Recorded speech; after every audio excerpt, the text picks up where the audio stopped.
Hi everyone, I'm back with part 9 of making an art journal from scratch and frugal crafting. I just want to say to whoever stumbles to this video and didn't see the other parts, go back, and to whoever who didn't read what I have written in the description box below, please read it. The purpose was to show that you can make your own things. It's not, the purpose is not to be frugal. The purpose was so you can see that you can do whatever you want. You don't need the fancy stuff or the expensive stuff, and it was so to encourage people to make more art without being afraid of ruining expensive stuff like watercolor paper or mixed media paper. You can do it on a newspaper like I did, or any other thing that I've suggested up till now, and just be creative. So I'm beginning with my number 9. I have this page, and then we will go, the next part will be doing a cover. So I was arguing with myself if paper napkins were frugal enough and everybody can have them, and I've decided that yes. And I work a lot with napkins, paper napkins, and I've picked several that are the plainest one that you can find, and I'm not buying them in craft stores. I buy them wherever I can, in stock stores, dollar stores, whatever I have here. I'm fortunate enough that I have two big stores near me that are like dollar stores, or Poundland for that matter.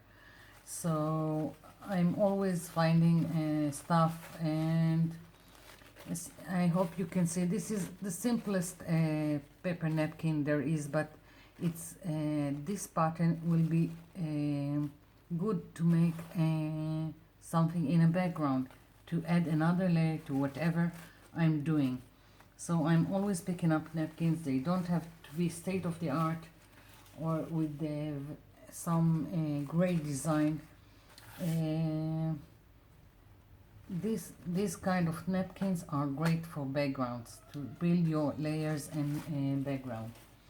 Another thing about paper napkins is when you glue them down, they have a bit of transparency. So a lot of time I will work with layers of napkins and build up the layers, because when it will glued, you can see the layer underneath this one. So I don't really know what I'm going to do here. I just have a vague idea. I want several pieces all over my page of from this napkin. And one of the things, before I had a lot of stamps, silicone stamps. I would look for napkins like this, and here I have two butterflies. So if I didn't have a stamp of a butterfly, then I would find napkins that had interesting images on them and use them. Also, I didn't have a lot of stuff to, I didn't even have magazines in the start. So if I wanted a focal point, it probably came from a napkin. A good way to take pieces of a napkin is to take a fine brush, dip it in water, and trace whatever part you want to take out. It's better than if you are not going to do some fussy cutting around an image that's going to be your focal point. It's better to use this method. then the edges are frayed, but when you glue this down, they are better to disappear into the background instead of straight lines. So that's how I'm making taking my images or parts of the napkin. As I said, I'm not planning, so I'm just taking apart a few pieces. Of course, you can just tear the napkin if you want. And for all who asked or suggested about making the napkins straight without wrinkles, I'm sorry, I never tried to do them without wrinkles. I like the wrinkles. I think they add another layer to my work.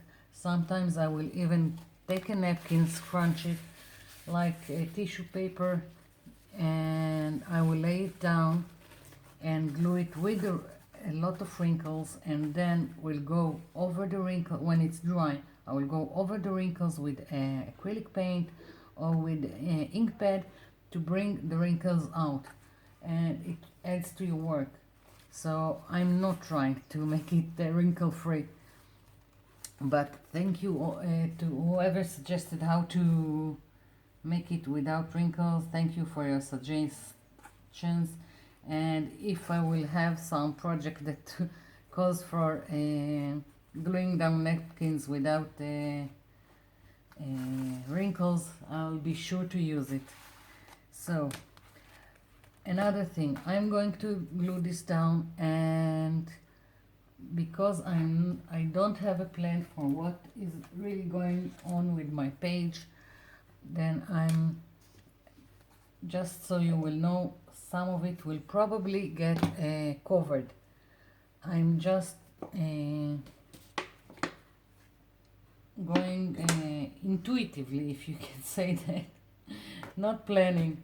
I think it's very liberating to work this way, that you don't plan everything, you just go with your feelings.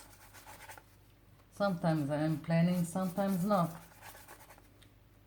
and I won't be sorry if it will be covered afterwards with something else, or it will be semi-covered. It depends what I'm going to use after I'm putting these pieces. Of course, now I have problems with my glue.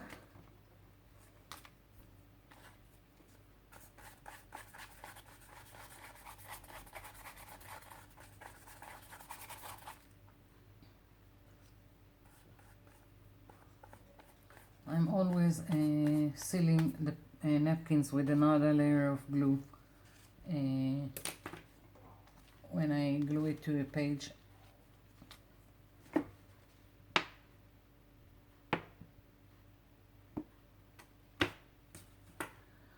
Let's take something wider so I won't sit here all day.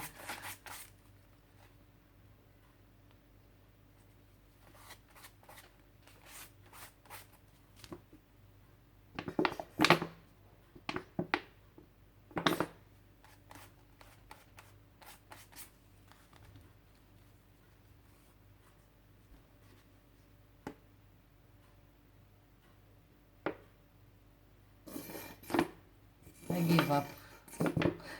Glue all over the page, so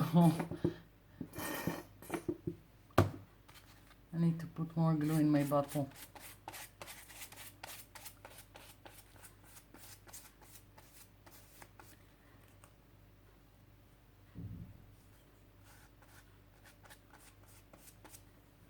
Moving on. I'm trying to be fast about it. I want part 9 to be not over, done completely today, so I will get to number 10, which will be the cover for this art journal. We are finishing our holiday of Passover, and I'm afraid that I won't have time to make videos each day because it's back to work and back to usual. So I really hope I will get to finish this series before it's back to work, like I said. So this is some of the pieces, and I don't want it to be that pronounced, the black, so I'm going to go over it with a little bit of gesso. Well, it's too thick, so I'm going to add water. Where is my water?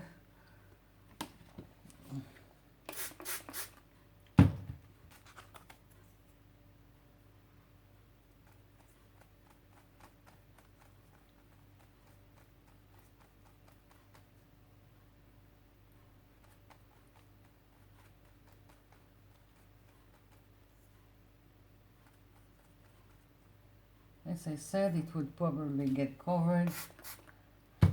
I want it in the background. I don't want it to dominate my page. Just a hint of the design.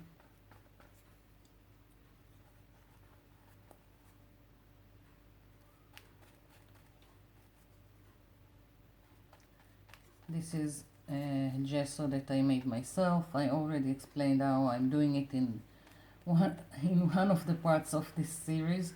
So as I said, if you missed the other parts, go back and start from the beginning. It will be easier to understand what I'm doing here.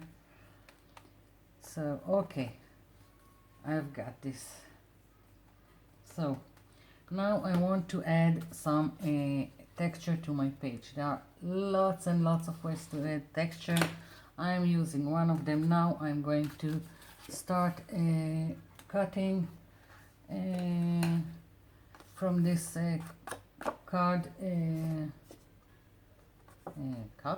cardboard. What?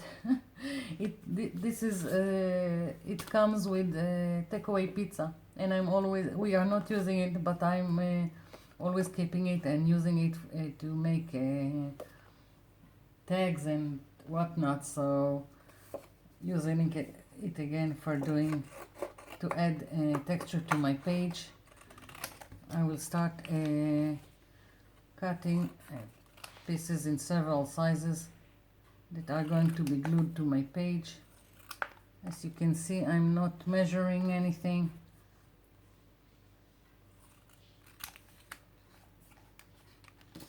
If you want a lot of information about texture for your art journal pages, there is a channel of Meremi's Small Art. I hope I'm pronouncing it correctly, and she has at least one video that is 25 ways to make texture on your page, something like that, and it's very inspiring, so go check her out. She has lots and lots of videos about many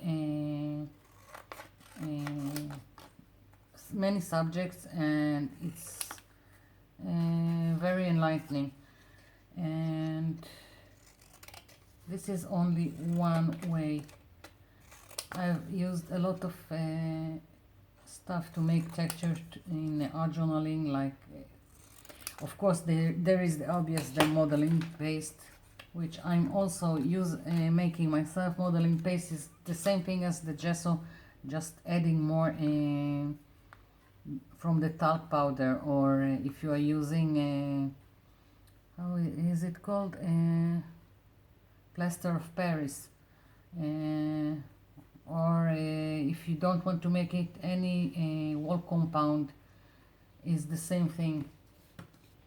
And so I'm taking these pieces and I'm going to glue them with silicone glue.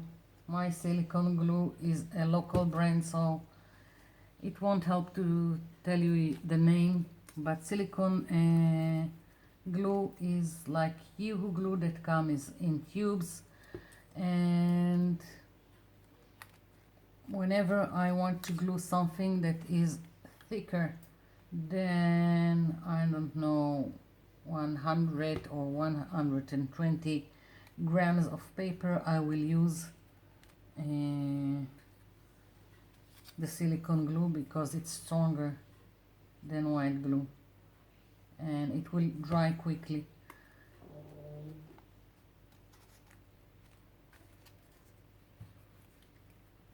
So building up my texture,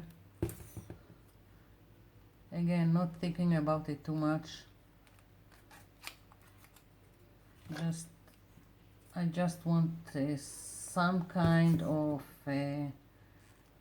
how will I call it, directionality to these pieces. Basically I think I'm going to do two corners of my page, my double spread, which will be this one and this one. Maybe I will put another more pieces later, but that's where I'm going right now. No, it's bigger.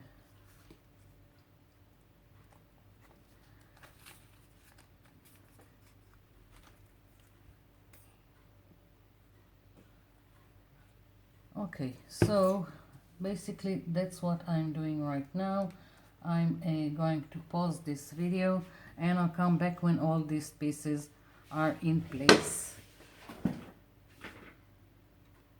Okay, so everything is glued down and now I'm going to cover what I've glued with the gesso. I want it to be exactly like the rest of the page. I don't want it any kind of paint that I will use after will be different between the page and the pieces that I've glued. And of course the gesso is a good primer to whatever paint you're going to put next on your next layer. Another thing is, if you glue down pieces that are if it's any kind of cardboard or paper and it has a shine to it, some kind of lamination, like photo paper or something like that, it's better to gesso it, because if you don't, then how will I say, the paint will not be observed, it will like slide over it. So you do need the primer if you have any kind of paper with lamination. Like when I'm doing, sometimes I'm altering boxes and I'm gluing a lot of stuff on them. It can be plastics, it can be from metal. I will go over everything with gesso before I will start any kind of paint on it, if it's the spray paints or if it's acrylics. So now it needs to dry, and then I'll come back, or maybe I can do another thing before pausing. I'm going to attempt some kind of crackle effect without buying the stuff that cost a lot of money. Even after 3 years I don't have the crackle glaze, and I'll try to attempt some kind of crackle. Not sure if it will work. First, if you want crackle, first you think what the color you want under that will show when it will start to crackle. I'm going for a dark gray, and let's see, maybe here also.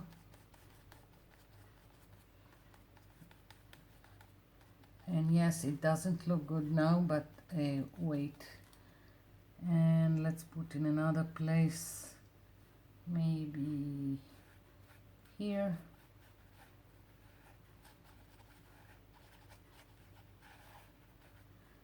Okay, yeah, so it needs to also to dry before we are attempting to make crackles on it.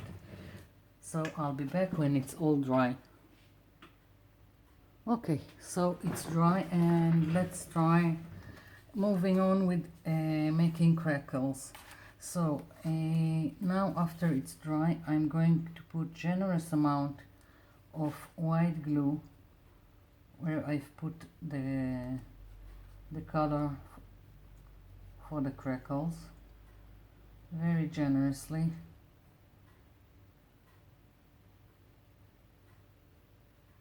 Okay, and now I'm going to put the color that I want above, which for now I want it white, because I'm still not coloring this page. So again, only now you generously need to put paint above the glue, and try not to disturb the glue.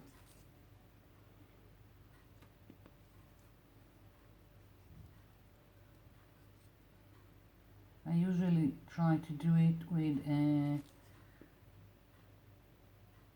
very narrow brush foam, which I can't find at the moment, so I'm moving, as you see, very slowly with this in the hopes that it will work. Sometimes it doesn't work, I don't know why. Most of the time it works, sometimes it doesn't. Maybe it depends on the type of the glue or the acrylic paint. Okay, here we go for one, and I'm using a very simple blow dryer.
I don't know if you can see, but it's starting to make crackles, and I'll keep working on it and I'll come back.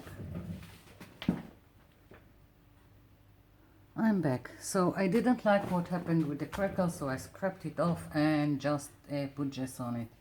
And I'm moving on, forgetting about the crackle. I've took 3 colors, and I've got here a regal purple, a fun fuchsia, and black from Deco Art, and I'm going to dilute them with water, and I'm going to have some fun on this page.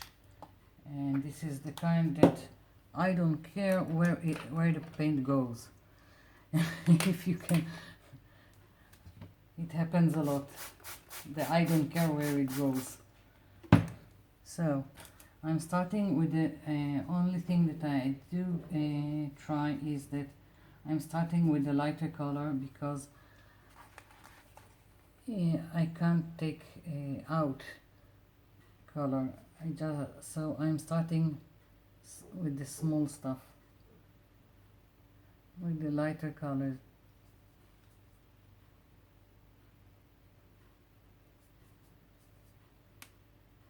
I only got 7 more minutes to this video. As I explained before, my smartphone in this thing isn't that smart.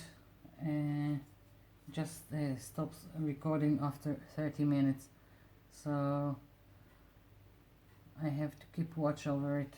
It just stops. It doesn't even beep me or something.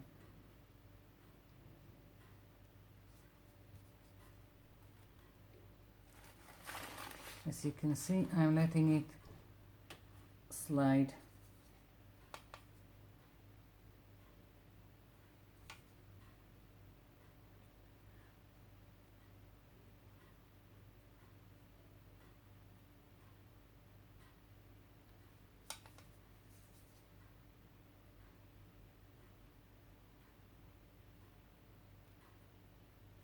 Okay.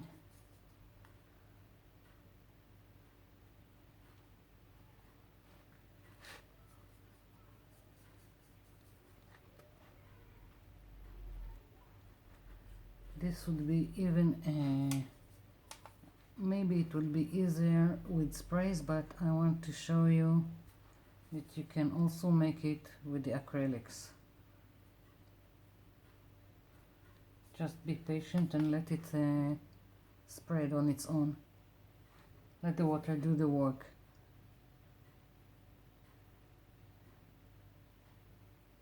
And help it a little bit from time to time. So basically like this. I'm going to add from the purple, and just so you will see. I hope it's in frame.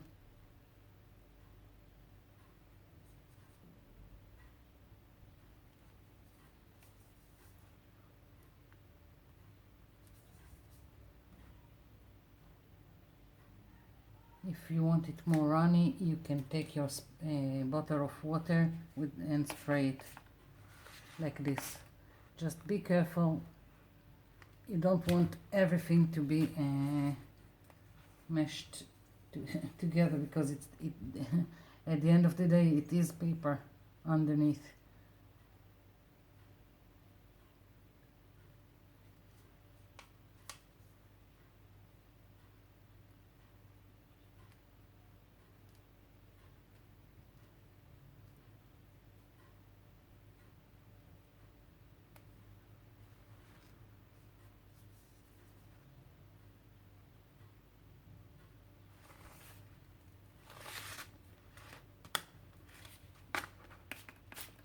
I'm trying to help it along.